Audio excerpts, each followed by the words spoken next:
আসসালামু আলাইকুম ওয়া রাহমাতুল্লাহ। সুপ্রিয় কোরআন আলো ইসলামিক চ্যানেলের দর্শক মণ্ডলী, আশা করি মহান রব্বুল আলামিনের অশেষ মেহেরবানি ও দয়ায় আপনারা সকলেই ভালো আছেন।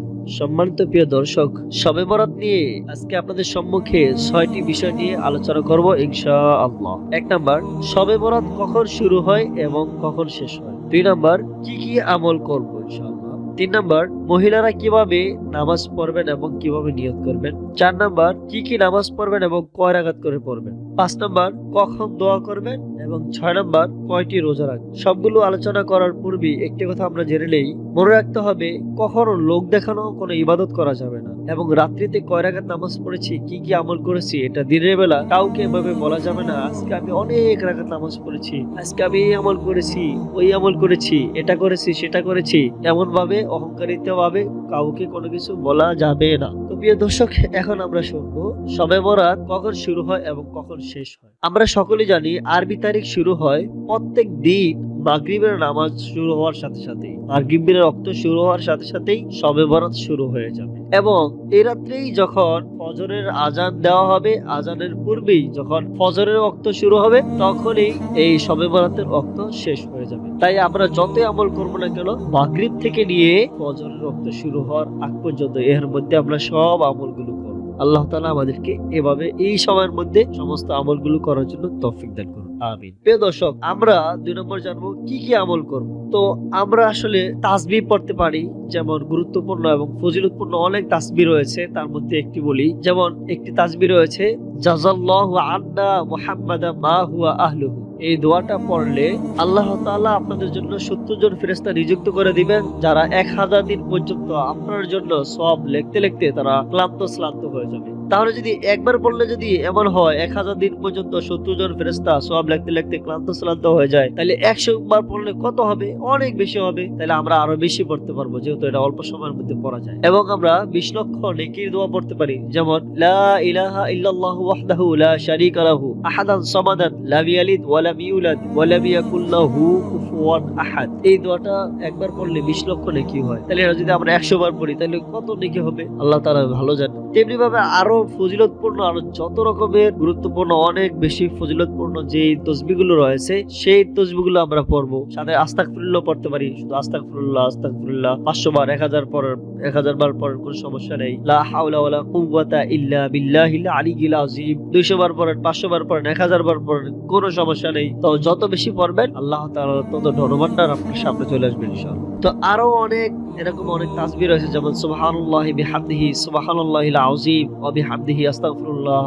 এই দোয়াটা পড়লে, এই তাসবিহ পড়লে মহান আল্লাহ তাআলা অনেক খুশি হয়। যে মহিলারা কিভাবে নামাজ পড়বেন এবং কিভাবে নিয়ত করবেন। মহিলারা এভাবে নামাজ পড়বেন যে মহিলারা সবসময় একাকিত্বভাবে নামাজ আদায় করলে অনেক ভালো হয়। কারণ যদি কয়েকজনে মিলে নামাজ আদায় করে, তাহলে দেখা যায় এখানে কথা বলার আশঙ্কা রয়েছে এবং নামাজের মধ্যে হাসাহাসি আশঙ্কা রয়েছে। আর মহিলাদের বিশেষ করে একটা ব্যাপার হচ্ছে, অনেকে মনে করেন যে মহিলারা এই লাইলাতুল বরাতের নামাজগুলো জামাতের সহিত পড়া যায় না, মহিলাদের কোনো ইমামতি নেই, এবং পুরুষেরা কোনোভাবে এই লাইলাতুল বরাতের নামাজগুলো ইমামতি ভাবে পড়া হয় না, জামাতের মধ্যে পড়া হয় না। এই জন্য একাকিত্বভাবে এই নামাজগুলো আদায় করতে হয়। আর মহিলারা যদি কয়েকজনে মিলে যদি নামাজ আদায় করে, এবং নামাজ আদায় করতে যদি কোনো রকমের সমস্যা না হয়, কোনো রকমের কথাবার্তা এবং হাসি তামসা না হয়, তাহলেও এভাবে আদায় করা যায়। এভাবে আদায় করলে উপকারটা এটাই হয় যে সবাই মিলে আদায় করতেছে, একলগে সবাই নামাজ পড়তেছে, এমনি ভাবে দেখা যাচ্ছে একটু ক্লান্তি আসলেও সবাই এক দুইটা কথা বলার কারণে সারা রাত্রে জাগা যায়, এভাবে কোনো সমস্যা নেই। তবে আদায় করলে যদি কোনো ঝামেলা হয়, তাহলে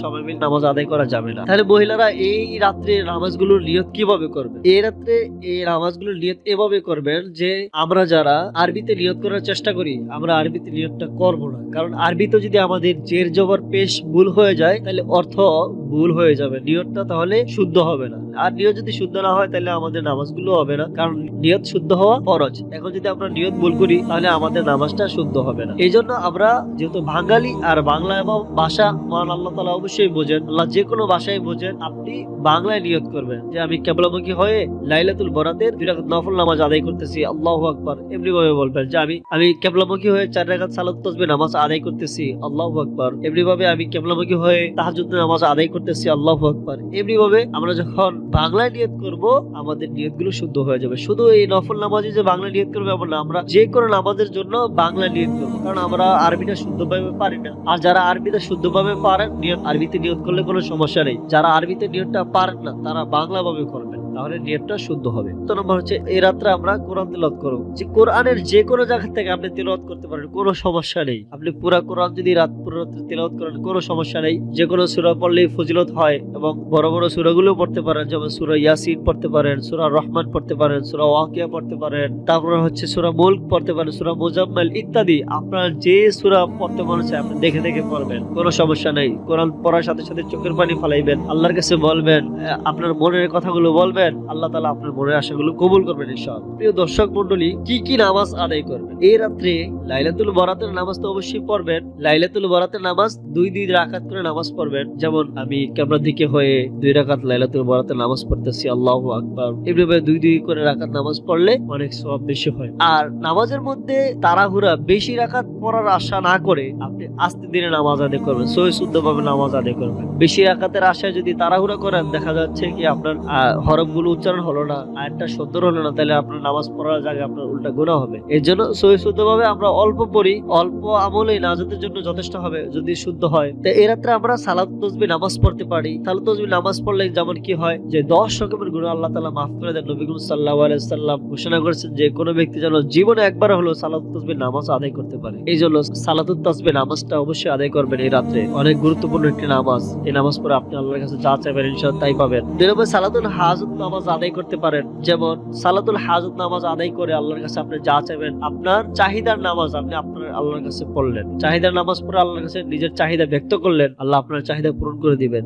এবং কাজা নামাজ পড়বেন, শেষ রাতে তাহাজ্জুদ নামাজ আদায় করবেন। তারপর হচ্ছে সবার শেষে ভিতরে নামাজ পড়বেন। ভিতরে নামাজ পড়ে আল্লাহ তাআলার কাছে চোখের পানি ফেলে দিয়ে মনের যত দুঃখ আছে সব আল্লাহর কাছে বলবেন, যত চাওয়া আছে সব আল্লাহর কাছে বলবেন, যত কষ্ট আছে সব আল্লাহর কাছে বলবেন, সামনে জীবনে কি করতে চান সেটাও আল্লাহর কাছে বলবেন। সব কিছু আল্লাহর কাছে বলে তারপরে আপনি আল্লাহর কাছে চোখের পানি ফেলে মুনাজাত করবেন। ইনশাআল্লাহ আল্লাহ তাআলা এই রাত্রে বান্দাদের প্রতি অনেক মনোযোগ দেন। আপনি অবশ্যই আল্লাহ তাআলার কাছে, বান্দার কাছে অনেক মনোনীত হবেন এবং মনের আশা অবশ্যই পূরণ হবে এবং আপনার সামনের জীবনটাও অনেক ভালো হবে ইনশাআল্লাহ। তো প্রিয় দর্শক, এই যে রোজা, কয়টি রোজা রাখবো এবং কখন রাখবো, তো আমরা আগে জেনে নেই শাবান মাসের রোজা সম্পর্কে। হাদিস শরীফের মধ্যে রয়েছে হযরতে নবী করিম সাল্লাল্লাহু আলাইহি সাল্লামের সম্মানিত স্ত্রী হযরত উম্মে সালমা রাদিয়াল্লাহু তাআলা আনহা ও হযরত আয়েশা রাদিয়াল্লাহু তাআলা আনহা তারা বর্ণনা করেন যে নবী করিম সাল্লাল্লাহু আলাইহি সাল্লাম শাবান মাসে এত বেশি অধিক হারে রোজা রাখতেন যেন তিনি পুরো শাবান মাসটাই রোজা রাখতেন। সুবহানাল্লাহ। তার মানে শাবান মাসে